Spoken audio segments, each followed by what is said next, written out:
It's August 26, 1991, and Madison Square Garden is packed to the rafters for SummerSlam. The arena is buzzing with anticipation. As the crowd's roar reaches a fever pitch, a familiar theme song hits the speakers. The opening riff of Perfect by Jim Johnston echoes through the arena, and the fans erupt. Strutting down the aisle with unmistakable swagger is a man who embodies excellence in every step.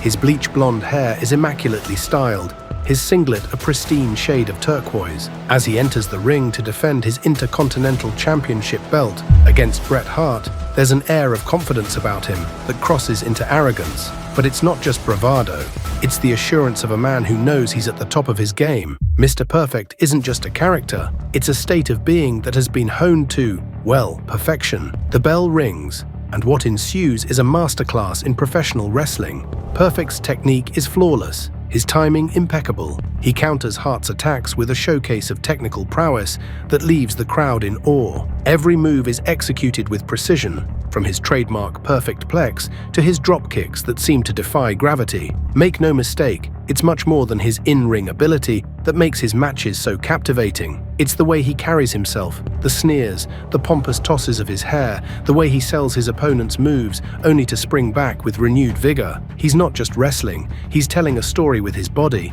and the audience is mesmerized. As the match reaches its climax, Perfect hits the perfect plex, his signature move executed with textbook accuracy. The referee's hand slaps the mat 1 and then 2, but at the last moment, Hart abruptly escapes. Notwithstanding a valiant effort, Perfect ultimately loses the title, but the match solidifies his legacy as one of the greatest Intercontinental champions of all time. He's the villain the crowd loves to hate, a performer at the peak of his powers, and a key player in the WWF's golden age. Yet despite his meteoric rise to wrestling stardom, Curtis Hennig's life was fraught with complexities that belied his polished on-screen persona. The relentless pursuit of perfection in the ring, coupled with the grueling demands of life on the road, exacted a heavy toll. Underlying personal struggles and the physical strain of his profession gradually eroded the foundations of his success, leading to a premature and tragic end at the age of 44, a stark reminder of the often unseen battles waged behind the curtain of fame. To truly understand the man behind Mr. Perfect, we must go back to the beginning. Curtis Michael Hennig was born on March 28, 1958, in Robbinsdale, Minnesota. His father, Larry the Axe Hennig, was a renowned wrestler in his own right, and young Kurt grew up immersed in the world of wrestling. From an early age, Kurt showed a natural aptitude for sports.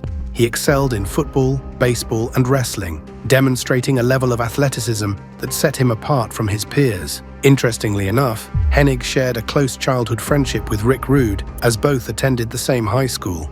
Upon graduating, Kurt decided to follow in his father's footsteps and pursue a career in professional wrestling. He made his debut in the American Wrestling Association on January 30, 1980, as Cool Kurt Hennig, quickly making a name for himself as a promising young talent. The next year, in 1981, Hennig joined the World Wrestling Federation, marking his first victory against Johnny Rhodes. He began to hone his skills, facing an assortment of formidable opponents, including Playboy, Buddy Rose, Greg Valentine, and Killer Khan. In 1983, Hennig made his return to the AWA, where he rapidly ascended to the status of one of the promotion's top stars. He eventually teamed up with Scott Hall to lay claim to the Tag Team Championship when they defeated gorgeous Jimmy Garvin and Mr. Electricity Steve Regal on January 18, 1986. In 1987, Hennig resumed his solo career and took down Nick Bockwinkel for the World Heavyweight Championship at Super Clash. He held the AWA World Heavyweight title for an impressive 53 weeks before ultimately losing it to Jerry Lawler on May 9, 1988. Like many prominent AWA stars of the era, such as Hulk Hogan, Rick Martel, and the Rockers, Hennig departed the AWA for the WWF, lured by the promise of more money and wider exposure. On the October 1, 1988 episode of Superstars, vignettes began airing on WWF television, introducing a repackaged Kurt Hennig as an arrogant braggart villain. He claimed to accomplish difficult tasks perfectly, thereby earning the moniker Mr. Perfect. He presented himself as superior in every endeavor, whether in athletics or otherwise. These vignettes showcased him hitting half-court, three-point, and no-look basketball shots, bowling perfect games, running the table in billiards, throwing and then catching his own Hail Mary football pass, sinking long golf putts, hitting home runs, and consistently hitting bullseyes in darts. The vignettes were a stroke of promotional genius, perfectly capturing the cocky essence of Mr. Perfect. Making the gimmick even more compelling, professional sports stars made cameos, including baseball's Wade Boggs and hockey's Mike Modano, and Mr. Perfect quickly became one of the most recognizable and despised heels in the WWF. His first major pay-per-view bout took place at Survivor Series 1988, where he participated in a 5-on-5 elimination tag team match as a member of Andre the Giant's team. Perfect was one of the survivors from his team, finishing the match alongside Dino Bravo. The following year, he appeared at SummerSlam, where he defeated the Red Rooster in a squash match. Remarkably, Mr. Perfect remained undefeated on television for over a year, besting a range of mid-card wrestlers throughout 1989, including Coco Beware, the Blue Blazer, Jimmy Snuka, Tito Santana, and even Bret Hart. Soon, Perfect began appearing alongside the Genius, an arrogant scholar known for his poetry recitals. This partnership sparked a fierce rivalry with Hulk Hogan over the WWF Championship. The tension escalated on November 25th at Saturday night's main event, where Genius, with Perfect's assistance, defeated Hogan by count-out. Following this, the duo audaciously stole Hogan's title belt and viciously destroyed it backstage. On January 15, 1990, Hennig was given his first chance at the WWF Championship, facing Hogan at Madison Square Garden. Although he won the match by disqualification, he did not claim the title. Then, at the Royal Rumble, Perfect instigated a feud by attacking Genius's opponent, Brutus Beefcake. Later that night, Perfect entered the Royal Rumble match as the number 30 entrant. He eliminated Rick Rude and advanced to the final two, where he was ultimately eliminated by Hulk Hogan. Perfect's undefeated streak concluded on March 19th at Madison Square Garden,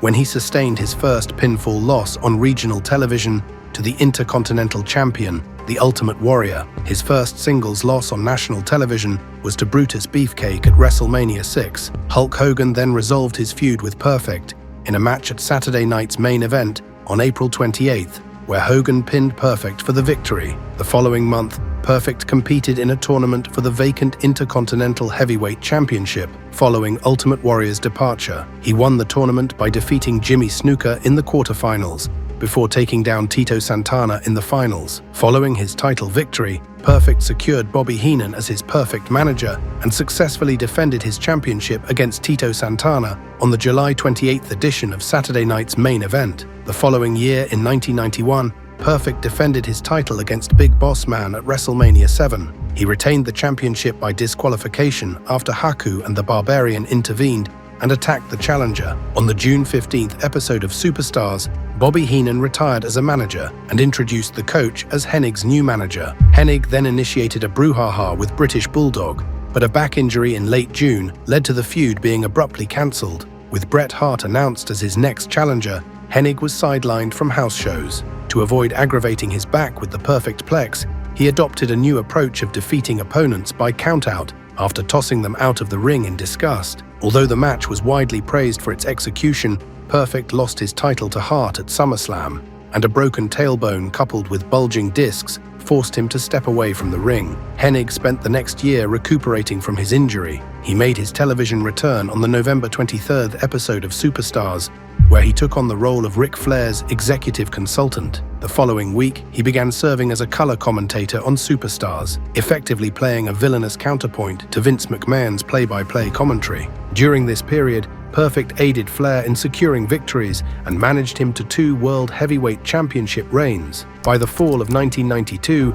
Perfect and Flair were embroiled in a feud with Randy Savage, culminating in a tag team match at Survivor Series. Flair and Razor Ramon were set to face Savage and the Ultimate Warrior. However, Warrior was released from the WWF weeks before the event, and Savage subsequently asked Perfect to be his partner. Initially dismissive of Savage's offer, Perfect was eventually persuaded due to Bobby Heenan's belittling remarks. This led Perfect to make a dramatic shift, becoming a fan favorite for the first time in the WWF by dumping water on Heenan and agreeing to return to the ring as Savage's partner at Survivor Series, where the two ultimately prevailed. In 1993, Mr. Perfect re-entered singles competition, engaging in notable feuds with Ric Flair, Lex Luger, and Shawn Michaels. At SummerSlam, he contested Michaels for the Intercontinental Championship, but lost by count-out due to interference from Michaels' new bodyguard, Diesel. Hennig's next 2 years in the WWF were marred by recurring injuries,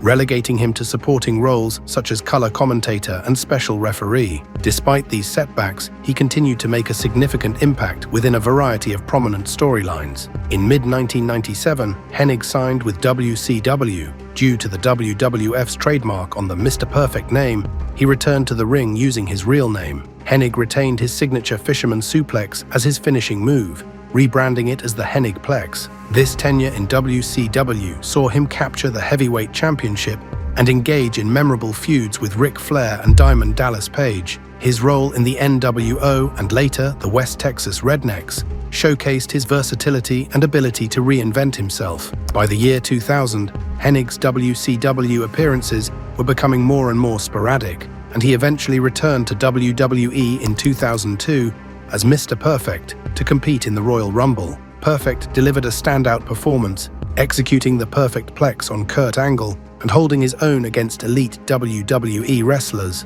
His impressive display secured him a new full-time contract. However, it would be short-lived, as Perfect was released from the WWE on May 8, 2002, following a physical altercation with Brock Lesnar during the infamous plane ride from Hell. The details, even now, are a bit dubious, but this particular incident may have been instigated by an apparent prank, where Hennig slapped shaving cream on Lesnar's head. Whatever the exact cause, the brawl that ensued reportedly became so intense that it nearly resulted in the emergency exit door being opened. Following his release from WWE, Hennig joined NWA Total Non-Stop Action. He competed in 3 matches for the Heavyweight Championship, but was unable to secure the title. Hennig's final match took place on January 8, 2003. Just over a month later, on February 10th, hours before he was scheduled to wrestle at a state fair, a housekeeper discovered Hennig's deceased body within a Homestead Suites hotel room in Brandon, Florida. Hennig was just 6 weeks shy of his 45th birthday. The Hillsborough County Medical Examiner's Office